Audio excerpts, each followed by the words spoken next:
Hello guys, welcome back to our channel. ఈ వీడియోలో ఎంసెట్కి related students అందరికీ మేజర్గా వచ్చే 2 డౌట్స్ గురించి మాట్లాడుకుందాం. ఫస్ట్, ఐపీఈ మార్క్స్ ఎంసెట్ ర్యాంక్ని ఎఫెక్ట్ చేస్తాయా? And second one, hard shift easy shift matter అయ్యిద్దా?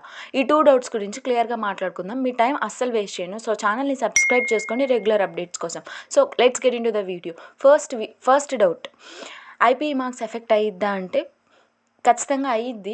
75 marks total ఎగ్జామ్ని 100%గా తీసుకుంటే 75% ఎంసెట్ మీరు రాసిన ఎంసెట్ మార్క్స్ అండ్ 25% మీ ఐపీఈలో వచ్చిన మార్క్స్ని బేస్ చేసుకొని తీసుకుంటారు. ఇది ఎలా క్యాలిక్యులేట్ చేస్తారు అంటే, ఫర్ సపోజ్ మీకు ఐపీఈలో 574 మార్క్స్ వచ్చాయి అనుకుందాం. సో 574 ఇంటూ 25% కాబట్టి ఇంటూ 25 బై టోటల్ ఎంతకి? 600కి. 600 ఎలా అయ్యాయి అని అంటే, ఫస్ట్ ఇయర్లో chemistry 60 marks and physics 60 marks, maths 75 only group subjects మాత్రమే తీసుకుంటాం, లాంగ్వేజెస్ తీసుకోమా.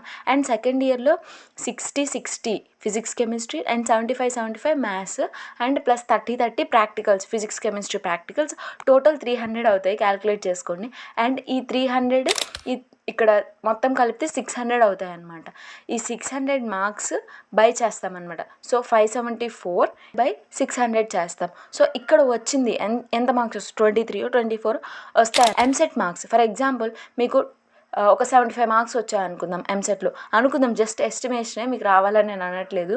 సో 75 ఇంటూ అది 75% కాబట్టి 75 బై టోటల్ ఎన్ని మార్క్స్కి? 160 మార్క్స్ కాబట్టి 160.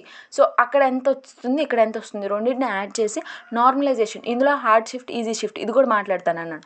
హార్డ్ షిఫ్ట్ ఈజీ షిఫ్ట్ని బేస్ చేసుకొని నార్మలైజేషన్ చేసి అప్పుడు మీకు ఎంత మార్క్స్ వచ్చాయని బేస్ చేసుకొని అప్పుడు అలా మీకు ర్యాంక్ ఇస్తారు. సో ఈ విధంగా మీ ఐపీఈ మార్క్స్ అనేవి యాడ్ అవుతాయి అన్నమాట ఎంసెట్ ర్యాంక్కి. అండ్ సెకండ్ డౌట్ వచ్చేసి, hard shift easy shift matter అయిద్దాం. సో ఇదే నేను చెప్పాలనుకుంటుంది. హార్డ్ షిఫ్ట్ ఈజీ షిఫ్ట్ ఖచ్చితంగా మ్యాటర్ అయ్యిద్ది. ఎందుకంటే కష్టంగా వచ్చిన వాళ్ళకి తక్కువ మార్క్స్ వస్తాయి కదా. ఈజీగా వచ్చింది అనుకోండి పేపర్, కొంచెం ఎక్కువ మార్క్స్ వస్తాయి. కష్టంగా వస్తే తక్కువ మార్క్స్ వస్తాయి ఆటోమేటిక్గా. సో అప్పుడు ర్యాంక్ డిఫరెన్స్ వచ్చేస్తుంది కదా. సో మీ ఇలా జరగకుండా ఉండడానికి హార్డ్ షిఫ్ట్ ఈజీ షిఫ్ట్ కూడా మ్యాటర్ అవుతుంది. అప్పుడు ఫర్ సపోజ్ నీకు హార్డ్ షిఫ్ట్ అయింది, నీకు 64 మార్క్స్ వచ్చాయి. అతని వాళ్ళకి ఈజీ షిఫ్ట్ అయింది, సో తనకి 70 మార్క్స్ వచ్చేసాయి.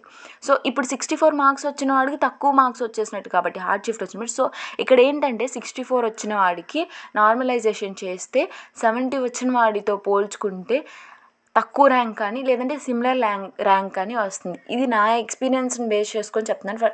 నాకు 65 వచ్చాయనుకుందాం అండ్ నా ఫ్రెండ్కి 70 మార్క్స్ వచ్చాయనుకుందాం. ఇక్కడ నాకైతే కొంచెం కష్టంగా షిఫ్ట్ వచ్చింది, తనకి ఈజీగా వచ్చింది.